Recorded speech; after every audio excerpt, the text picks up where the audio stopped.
I, I like crickets because and insects because they don't take up that much amount of space. So you can have a lot of crickets in a tiny space.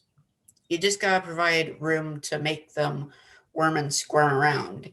And Yeah. even then, it isn't as much as cows. You see, they take up less land and they also require less oxygen, I think, so there Mhm. won't be as pollutant a factor as cows farting. Yeah, that's definitely been like said to be a solution to climate change is having, instead of eating meat, eating bug protein. But Well, technically, if you're eating bugs, you're okay, eating meat. right, totally. But like not red meat. But okay, so Emma, it came in. Thank you so much. Sorry about the little bit of a delay there, but Oh, that's okay. awesome. Cool. I'm really excited. Me and Emma were chatting earlier this week, and it was an awesome conversation. I'm really excited about to share, or for Emma to share with you all what she does, and then for you all to ask questions of Emma. So I'll let you take it away, Emma, and introduce yourself so I don't get anything wrong. And I don't know, did you say you had slides? Did you want me to give you sharing? That's okay. For whatever reason, they're not pulling up. So Oh, okay, we'll no just, worries. um, yeah, do it without that, but That's thanks. totally fine. Um, Then so I guess the other little thing is, you guys, if you wouldn't mind, sometimes it is nice to have your cameras on so we can sort of see what you're doing and see how you're engaged. If you feel comfortable with that, that would kind of be cool to have your cameras on. I don't know how you feel about that, Emma, but yeah, it's nice to be able to interact that way. I know if you guys have questions, I can more easily call on you, but yeah, however you're comfortable, okay, works for me. awesome. All right. Well, I will take it away with just a short introduction about myself. So, I'm Emma. I am a spacecraft avionics and electronics engineer. I work for a company called Moog, and we're out in Golden, Colorado, which is where I am now. And we work on building satellites for various different customers and applications. And I got my bachelor's of science in electrical engineering at the Colorado School of Mines, which is also in Golden. So that's a little bit about my technical background and where, yeah, where I work, and a little bit about what I do. So I guess we can kick it off if you guys have questions. If not, I can kind of go into just a little bit about electrical engineering. But looks like Chris or Christopher has a question. Okay, first off, did you ever go to space? No, I have not. I have not been to space. Things I have touched have gone to space, but I have Oh, been. that's Are pretty you cool. ever planning on going to space? Not that I know of. I would love to be selected to go, but have not. I do have fellow Colorado School of Mines alumni that are working their way towards doing that and being the first people on Mars, but I have not been selected yet. That's awesome. Have you heard from them, like what the process is like how to apply? Yeah, so it's a pretty rigorous process to apply. So you have to have the correct background, so something in like science or technology or engineering. And then the camp that she went to, her name is Bailey, and her last name is escaping me. I can send it to you when I have time to look it up. But Mm-hmm. go to like a camp basically out in the desert, I think. Uh, and they have to be in like this pod for, I think she was there for 3 months as sort of like a test and an experiment to see how they worked together as a team and developing their like science experiments and what they would do on Mars. I think her thing that she did was doing like a Rubik's Cube every day to like test her mental like capability, to make sure it was kind of like her check every day, is she would solve a Rubik's Cube and see how long it took her to do it. What? That's crazy. Yeah. And like, did they anticipate? I mean, like, just wondering, like, did they anticipate it changing at all? Like, positive correlation. The more you work in this team, it gets better. Negative, like, the longer you try at this task in under these conditions, it gets worse. Your time gets worse. Yeah, so that she would post on Instagram pretty regularly, and she would talk about that. So like some days she would be like much slower, which Oh, she needed to like make sure that she was sleeping regularly, because I think they have it in such an environment where the sun is different, like the light sources like are different and all that kind of stuff. So she's like, oh, I need to like be, better about logging my sleep and making sure that, I am in this rhythm, or check in, make sure that they're eating enough and that kind of stuff. And then of course, that's the more you crazy. do it, the faster she would get. So I think she got down to like 26 seconds or something. She could just like Oh my solve. god. So Well, that's pretty awesome way to test a dependent variable if any of you guys are doing your body experiments. Like to see what the effect of blank is on Rubik's Cube solution time. yeah. Awesome. And Jenna listened to a podcast on that. You should find that and share that with us if you can. But that's really neat, thinking about going to space camp. Yeah. Yeah, that's super cool. All right. So I guess I have a question for you guys. Do you know what electrical engineering is? Good question. And you can just take a wild guess too, that's fine.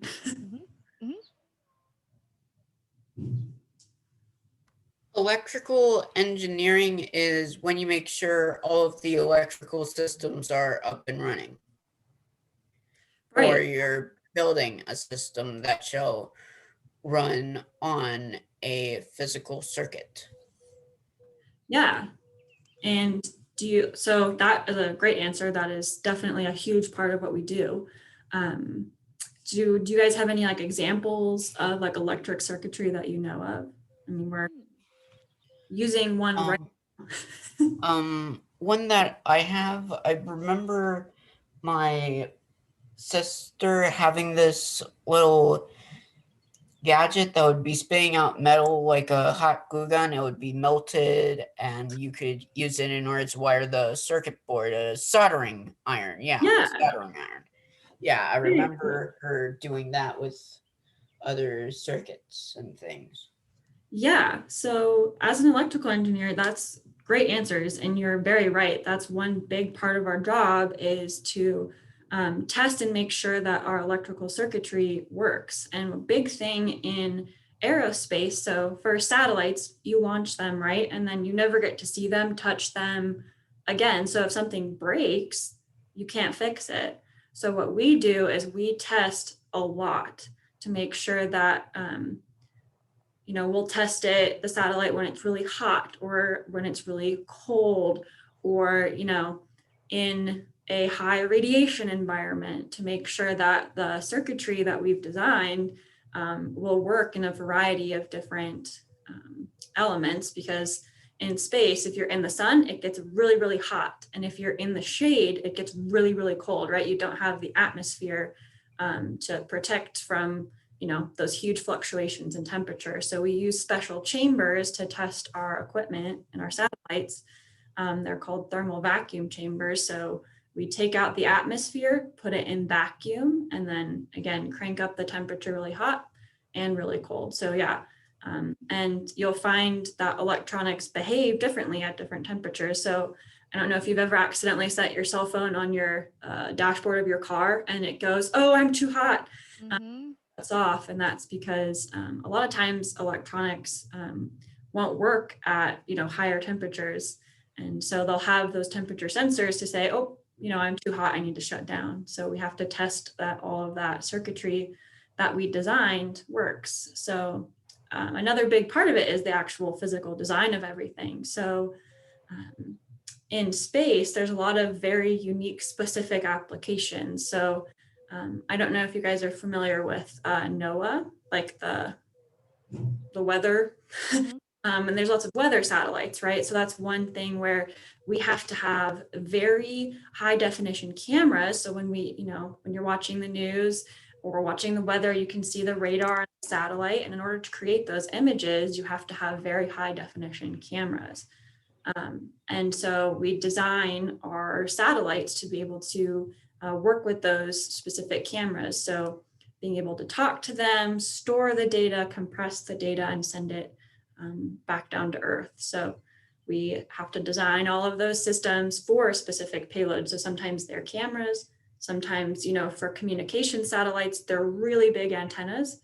And all these different applications have different needs.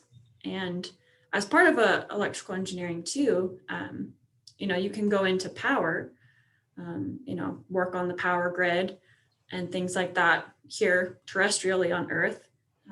But power engineers are also needed for space as well. You need to run this whole system autonomously. So we have to have like properly sized batteries and making sure that we can power all of the components of the spacecraft. So power is also another big part of satellites. So yeah. Have any of you heard of aerospace or the aerospace industry? I heard you've been learning a little bit about it.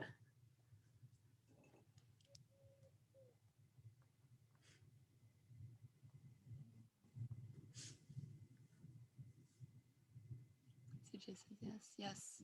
Yeah, like what have you guys heard of, or what comes to mind when you think of the aerospace industry? Well, I mainly think of NASA because I think of NASA as a merger with the aerospace industry and the nautical industry, because the nauticals are able to chart where they're going on the seas and use constellations. So thus when you're flying through space, you're going to need that sort of skill in order to keep on going through space, while aerospace is going to be able to say, like, no, you should take this flight and send it a little bit this way. It may be a bit longer, but it won't be in front of the spaceship when it takes off. Yeah. So yeah, NASA is huge in the aerospace industry. They, fund a lot of programs that go to space. So there's different facets of aerospace. You have so like rocket science, that's a part of aerospace. So um, getting people or getting satellites, payloads, all of that into space.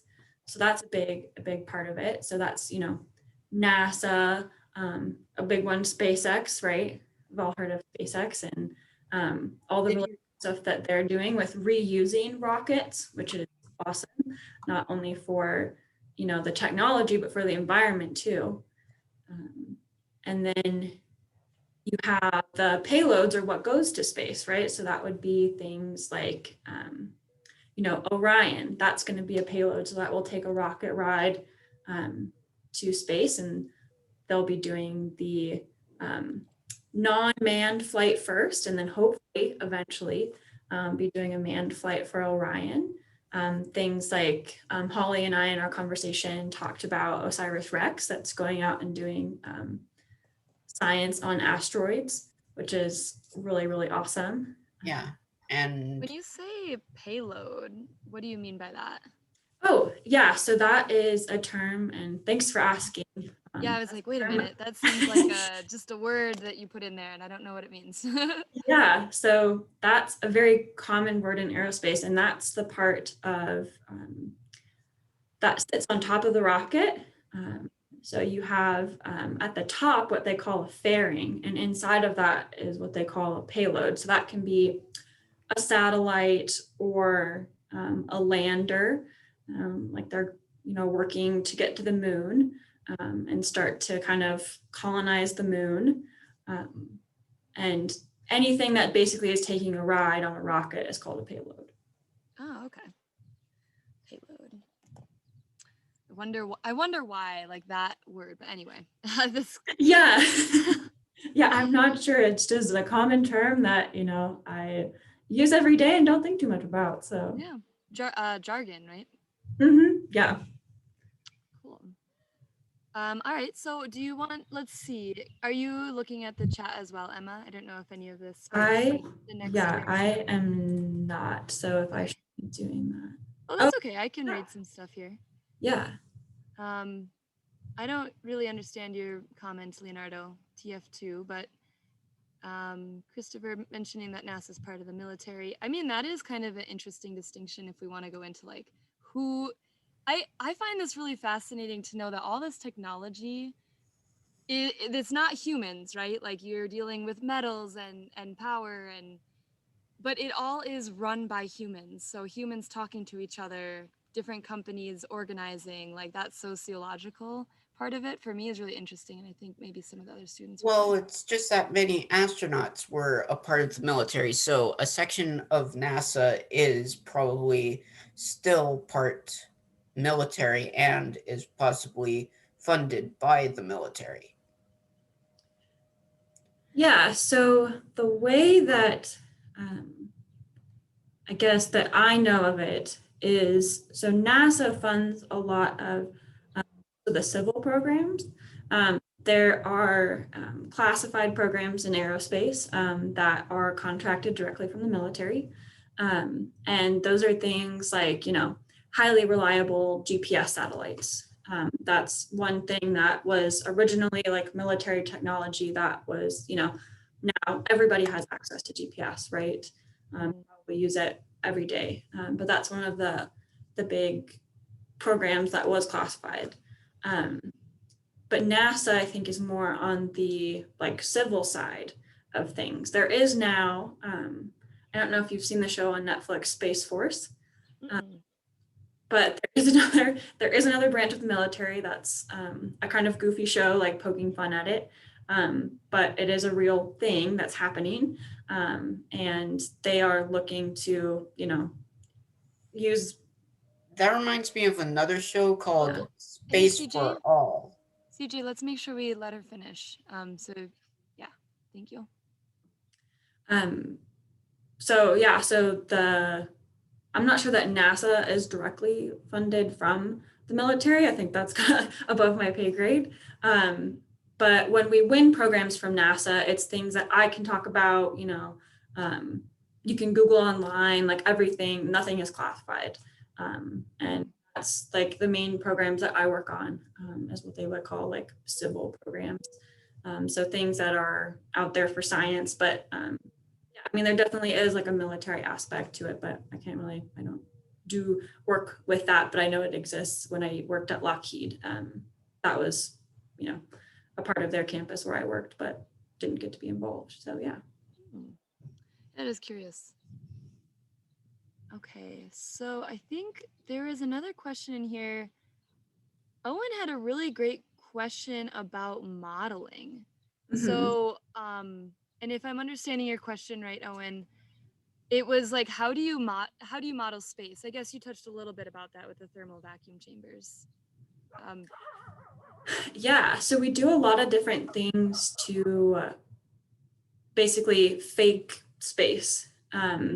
So, we'll go through this design phase. So they're all in different phases. So, we go through a design phase, we make sure that, the electronics and all the other subsystems, right? Because it's not, a spacecraft isn't just electronics, it's, structures, it's propulsion, there's all like the metal structures, and then it's how it maneuvers in space, and then all the software piece of it. So there's a lot of things that go into building a satellite, and a lot of people too. But modeling, so one of the things is we have these big chambers. Just depends on how big your satellite is, but how big the chamber will be. But how we mimic that part of it is we will pump all of the gas out, so it's in a vacuum, just like it would be in space. So, things like air cooling, we don't have. So we need to make sure that, all of the cooling systems we designed work. And then we, will heat up that chamber or cool it down. The other things that we do are vibration testing, which we don't do in a chamber, but we'll put it on what we call a shaker table. So it's this really fun table that you bolt it down to, and it just shakes like really fast. And, you know, we'll shake it this way, we'll shake it forward and backwards. The other kind of fun and crazy test that we do is we attach it to strings, and then so it's like suspended in the middle of a room, and we will take basically a big bar and drop it and hit it. It's called shock testing. So that's mainly for its like ride on the rocket, to make sure like all the shaking that will happen during its ride up there, that it will survive. But that was the craziest thing I'd ever seen. I was like, we're gonna hit it. I'm like, yeah, we're just gonna smack it. It's called shock testing. And then again, we'll do like radiation environments, and that we'll do in this like wild, like big room. And it's got, I don't know if you've been in like a music studio, it's that have all of the foam on the walls. And they have like just this huge triangular foam everywhere. And we'll blast like basically radio waves like in the chamber. And so those radio waves will be bouncing off. And so we can test all of our electronics and make sure that we've shielded, because we basically put all the electronics in what's called a Faraday cage, which is basically just a metal box is what that means. And so we're hoping that none of those crazy radio waves, because there's a ton of that going on in space, that those won't affect our electronics. So yeah, we do a lot of testing, and through the years, like people have come up with all of these crazy wild concepts to mimic a space environment. There hasn't been a chamber that mimics everything all at once. So we go through these stages and in these different kind of rooms and chambers. So we kind of take it one step at a time as we're testing. We don't do everything all at the same time. So we'll go through each of the environments and say, okay, you know, it works throughout each of these. And then the final stage where we're like, okay, space is the culmination of everything. So yeah. That reminds me of those, this is kind of goofy, but there's like those videos of a guy putting a phone in a blender. Does anyone know this? It's pretty hysterical, but yeah, so you guys are commenting, Owen saying like, basically trying to destroy it in order to make improvements on it. And then Guillermo was saying what's the process like to improve it after destroying something? So that's kind of a cool question. Like once you realize like, oh, okay, the Faraday cage wasn't sufficient, it's still getting blasted by radiation. Now what do we do? Yeah, it is unique every time. But first you have to, everything is very controlled. So something breaks, right? You're like, oh, shoot, it's broken now. And with electronics, it's a little bit harder to tell when something is broken, what it was that broke, right? It's not like, sometimes if you're on a shaker table and the antenna flies off, it's pretty obvious what broke. But with electronics, you have to make sure you go through a series of tests. And how we find the problem is we like to break it up in half as much as we possibly can. So what we'll do is say, okay, we've got the satellite and the test equipment. Make sure that our test equipment isn't broken. And then we're like, okay, it's the satellite that's broken. Now let's break down the problem. We know that we have, digital side, power side. Which half is it that's broken? Okay, and then you kind of just do that and try to cut it in half until you finally isolated the problem. Oh, that is so cool. Yeah. It's like super logical. I don't know if that's like lights up my left brain. Like, all right, yes. Mm-hmm. Yeah. Has anyone ever done robotics? You can do robotics in school.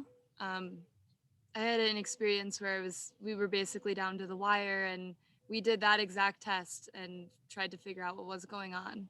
And experiencing that firsthand was pretty cool. So if you guys are interested in this, would highly suggest joining a robotics team. Yeah. So, and then how, depending on what it was that was broken, as I guess CJ mentioned earlier, it could be that we have to remove a part and resolder it. So that's something that we have to do. Or if it was, like the design was bad, we're like, okay, wow, like it's not just a like replacement of a part, like the part is broken and we've done some more analysis and it's just going to do this again. We would have to, go back to the drawing board and redesign. And build a whole new card or box or whatever it is. We would have to kind of start over, and definitely if something breaks, you have to make sure you know why. So that's why it's like we don't, just immediately start taking everything apart. It's like we have to very methodically take things apart to make sure that, one thing that we do doesn't change the outcome. Because that can be really frustrating too, is if you did something to kind of change the configuration and then you're all out of sorts about knowing what the problem is. So, but integration is really fun. I was talking to one of the more experienced engineers yesterday, actually, in the lab. Got really warm. Like got up to 80 degrees because, it's starting to warm up. And he was like, I was sitting there all day trying to figure out why this wasn't working. And so they just had like standard non-flight rated parts. And as the temperature started to go up, there's what we call clocking. It's just like signals that like send a heartbeat to the electronics, the way everything can keep time. And that device was going crazy when it was hot. So it was like, instead of being steady, it was going like, blah, blah, blah, blah, blah, blah. So all the electronics were like not communicating. They were getting tons of errors. And they're like, why is this happening? It hasn't been happening until today. What the heck? And finally, they were able to be like, okay, what was different between yesterday and today? And I mean, they're looking all around. Like, was there different people in the lab? Whoa, like a person would, oh my gosh, like so many variables. So you guys, when you're testing and designing your experiments and we say, okay, list off all the control variables, that's like, this is why. Mm-hmm. You guys did that process there. Yeah. And it's crazy because it could be something, like the temperature of the room that affects a lot of things. Right. And you're like, can feel kind of silly, but yeah, it can affect things for sure. Well, and what a cool crossover. We're actually learning about the cardiovascular system. So to note that the electronics in the heart, the way we're learning about it within the body, also seem to affect the electronics outside, because your heart, if you got too hot, would beat faster to try to pump blood to cool it down. And it kind of seems like your electronics did the same thing. Yeah, no, totally. That's wild. Okay, Owen, always coming out with the best questions. Okay, when you're trying to come up with a new design, do you all get together with a group of people to do a group idea, or do you each individually come up with ideas and then come together and compare ideas? Ooh, great question. Yeah, that's a really good question. And the answer is both. Mm-hmm. So, a lot of times, like, we'll come to the team, when we're in the very early design phase where it's like, the customer has come and said, hey, or not even the customer, like maybe we're just trying to design a whole new product. And, one engineer has this idea, like for our small launch orbital maneuvering vehicle.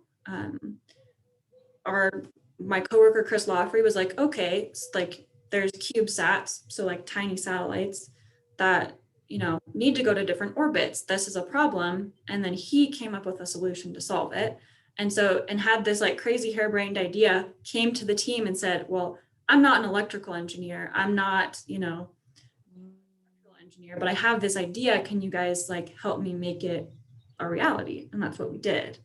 But then too, there can be times where you encounter a problem, and this happens probably every day to me, where I encounter a problem, like something in the simulation is going wrong, something in the lab is going wrong, and I'm like, okay, like I have this problem, I have some ideas of how to fix it, but I have no idea if these are good ideas. So I'll take the problem to the team and we'll all sit down and brainstorm ideas together. So it's very much both, but extremely collaborative environment. Nobody is designing like in a room by themselves, because there's just so many things like, older engineers that have been doing this for years and years are like, okay, well, we do it, we have these specifications and design it this way because, you know, we've had all this experience.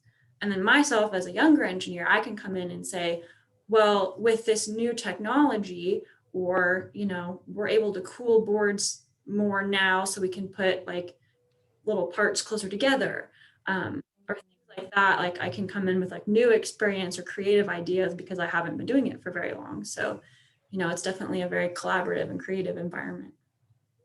Wow, that's cool. Yeah, it's interesting to note that oftentimes people outside of the area of expertise bring in the most creative solutions. Yeah. And then also this just rang like made me remember like a lot of electrical engineering is dealing with heat transfer, huh? Like because you don't want Yeah. it to be too hot, and you have these Mhm. vacuum chambers and that you're Yep. testing out into space. So that's huge. Wow. Yeah. A lot of it is, you know, metal on metal, and how does, like, you know, as current flows, that creates heat. And then wherever the metal is touching, that's where the heat gets transferred. So yeah, heat transfer is definitely a huge part of it. And I've got the chat working.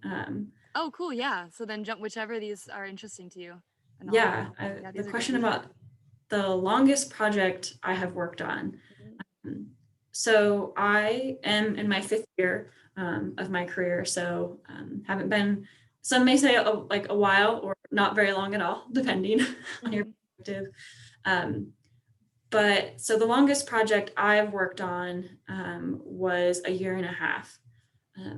And Lucy is the name of that satellite, and it is, maybe it launched already. I need to go back and look. Or it's set to launch in 2021. And I think it's at the end of the summer. I hope I didn't miss it.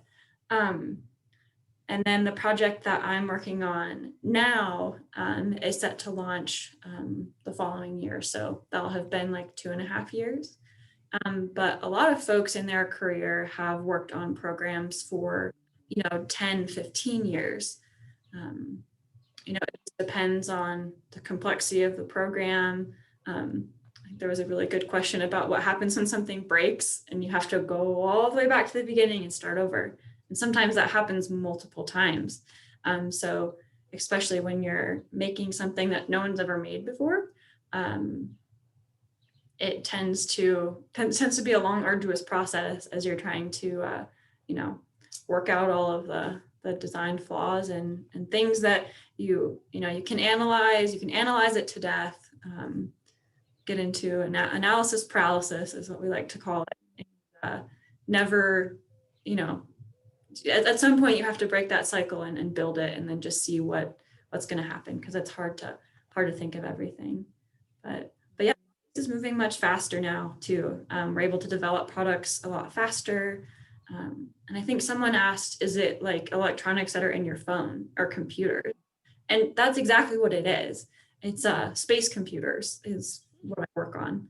And they look a lot different. They're not colorful or fancy. They're black boxes that are about this big, box size computers, and they are a lot slower than our phones now, just because they have to survive such crazy environments. Processing power is a lot less. They don't have as much, you know, for those of you who might have built your own computer, you know, you want to up your memory or your RAM. And the project that I'm working on has 4 gigs of flash memory and 216 megabytes of RAM. So not very much, just because, yeah, it has to survive such crazy environments, and a lot of stuff in space like has to have flown before. Like sometimes we're working on new stuff, but sometimes customers are like, no, I want it to be reliable. I want something that I know has worked. So yeah. This is a wild biology connection, but just like living in a desert where it's extreme conditions, oftentimes organisms move slower too. Like, well, I guess they move fast too, but that to conserve metabolism. Anywho, that was a little off topic. Yeah, what's your favorite project so far? My favorite project has been, I think it has been Lucy. Mostly because the names are really fun. Yeah. Like So it's another asteroid mission. It's going out to survey some asteroids in the asteroid belt. Okay. So a really cool science mission was built really fast and used a lot of cutting edge brand new technology.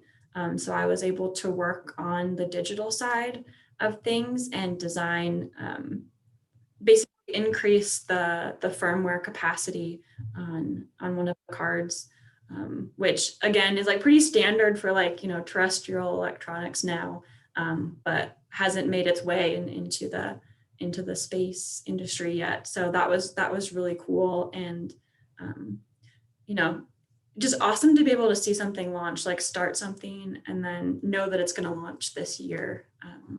Is really cool. That maybe drives you, but CJ, this is a cool question. Like, does it ever seem like it's too much? Like having something fail and having to come back to it and having to communicate a lot, or like, I bet it feels overwhelming sometimes. You guys are probably all experiencing that towards the end of the semester here too. Yeah, and that's a hard hitting question. Yeah, sometimes it does get overwhelming when something that you've designed or that you've spent so much time working on, and it fails in test. And but I have like some really awesome coworkers that when we do experience something like that, we're like, well, we're so glad we're experiencing it now.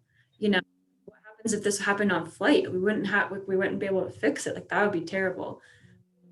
So it, you know, at times when, and two, when you don't know what the problem is, that's the most frustrating part is you're like, you know, looking and trying to break it apart, and that can get difficult, but that's when, you know, you lean on experts that have done it before, or you can just hand a problem off to someone, and sometimes somebody with fresh eyes can come in and go, oh, that's the problem. Or you take a break. At the end of last year, we were experiencing some just like, what the heck, why is this not working? I mean, I reached out to experienced folks, we handed it off, and I was just like, okay, took a 2-week break, you know, went backpacking, didn't think about electronics, didn't have my phone. I was like, I'm gonna just push the problem, like not think about it. Oh yeah. Mind. And we were able to solve the problem, and it was something like the library parts that they had on the board didn't match the actual part. So it was like our the 3-volt line was tied to the 5-volt line, which was causing things to shut off, because it was like the 3 volts is reading 5, and that's not supposed to happen. Yeah. And it was that something like cool that going out into nature allowed you to like get fresh eyes for that whole problem. Yeah. You know, I wonder, has there ever been a way to test something except like, you know, where like the vacuum chambers, you would have heat and it would sometimes get too hot, like way more than what you've recorded in space. Would that be possible? Or like the vacuum chamber isn't like fully sealed so that air gets in and that compromises the test. Oh, so are you asking if the test equipment has failed? Yeah. Yeah, that has happened. Like you're saying how there was a leak in the vacuum chamber, that happens, and you're sitting there trying to pump it down and trying to pump it down to vacuum, and it just won't get there. And so you have to go through and, you know, check all the seals, and sometimes when we bring it up to temperature, things will off gas. So it will dirty the chamber, and that's never fun. And you have to take everything out and clean it, and then, you know, go back and say, okay, because if you have any sort of optical sensors, so things like sun sensors that are able to help you navigate in space, I think we talked about that, but we have sensors like star trackers that basically look at the stars and say, okay, I'm looking at this set of stars, which means I'm pointing in this direction.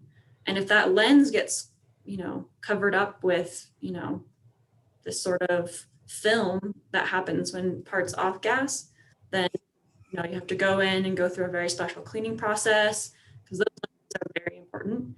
And we make sure that there isn't even one speck of dust, because a tiny speck of dust could throw everything off. So you have to, be very controlled, work in like a clean room environment. So when we're building these satellites, we have to wear like nets and like a full bodysuit and gloves, and through a little, air vent, so it like brushes all the dust off of us, because even like the tiniest speck of dust could cause a failure. Oh, that's cool. It's neat to hear. It's neat to kind of reflect on how your work that you do. I mean, I guess how much does that actually impact like the way you are in the world too? Do you know what I mean? Like, are you pretty clean? Are you pretty methodical in your day-to-day life? Like, do you have pretty good resiliency and like growth mindset? Yeah. So Strong friendships and support networks and stuff like that? and it's funny because I definitely have like my work like brain, but that does like bleed over into life when it's like I just bought a house. Oh, wow, congrats. You run into problems there too, and that's happening in my life, and how I solve those problems is very much the same way that I would solve them at work. I like write everything down, or when I'm going to go do something, I write it all down to make sure that Mm-hmm. can think about things before I do them.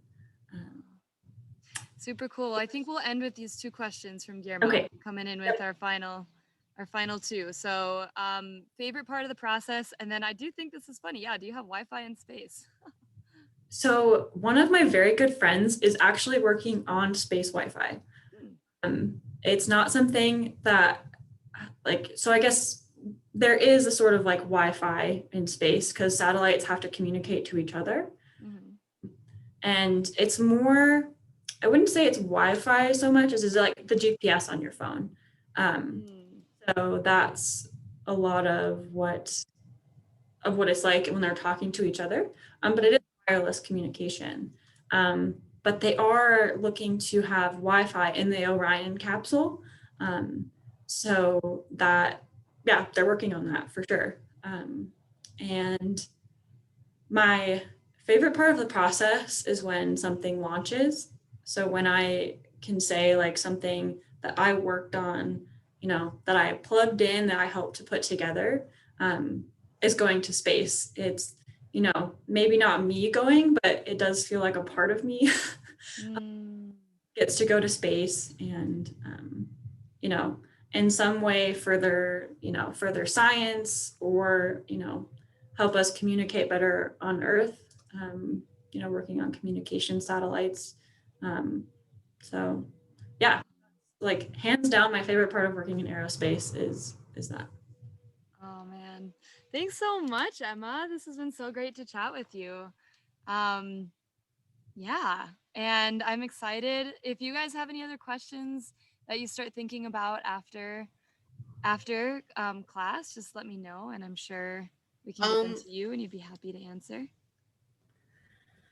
I think that there's a time when Earth and Mars are closer together than in any other times during their orbital rotations.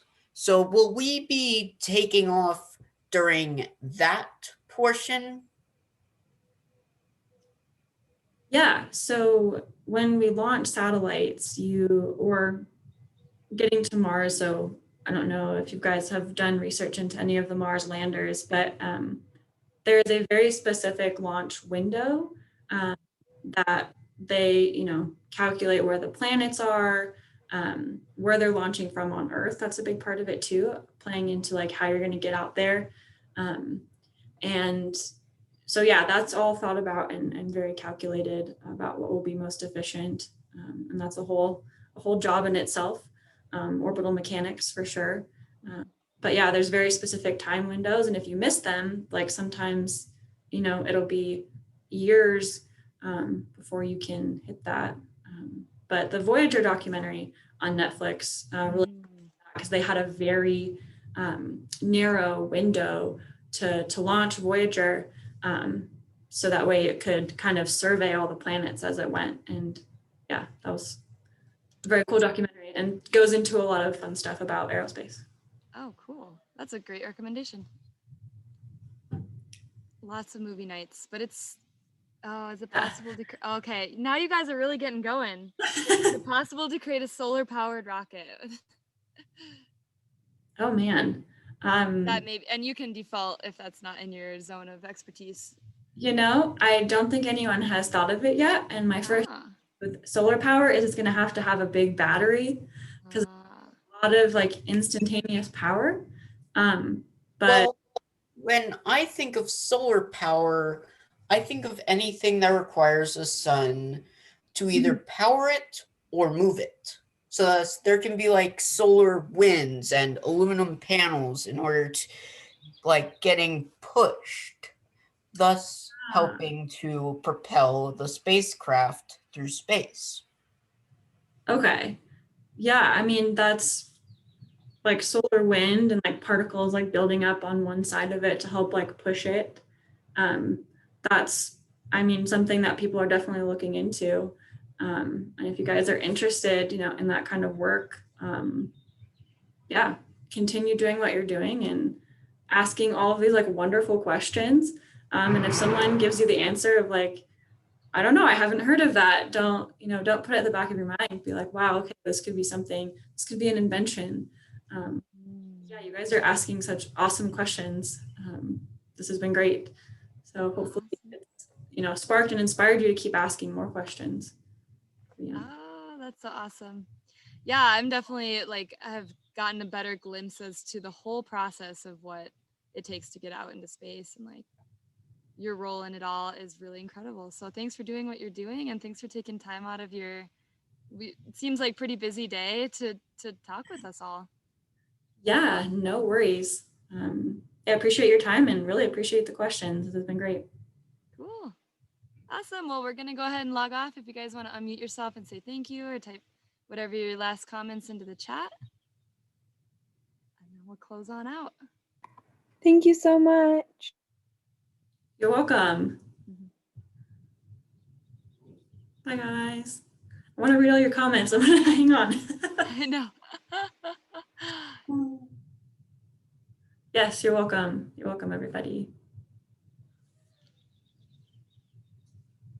Yeah. Are you going out climbing this weekend? We're going to try. It's Nice. looking pretty rainy, so Oh, dunes, but we're gonna try to get out in the morning. So yeah. oh, we'll have so Yeah. much How about fun. you? You can get out. Yeah, I think I will go climbing somewhere, maybe up in the mountains, and Oh, nice. because it's getting too hot, so now it's like mountain season. Alpine. Yeah. It's just starting to warm up for us here, so Oh, gotta that's awesome. Colorado for the summer. Oh, yeah, no, that would be really fun. Actually, I'm planning on getting out there for a little backpacking. So Fun. Awesome. Well, thank you so much, guys. Thanks so much, It was nice to Emma. meet all of you. Yeah, have a good weekend. Oh yeah, you guys do. Okay, bye-bye.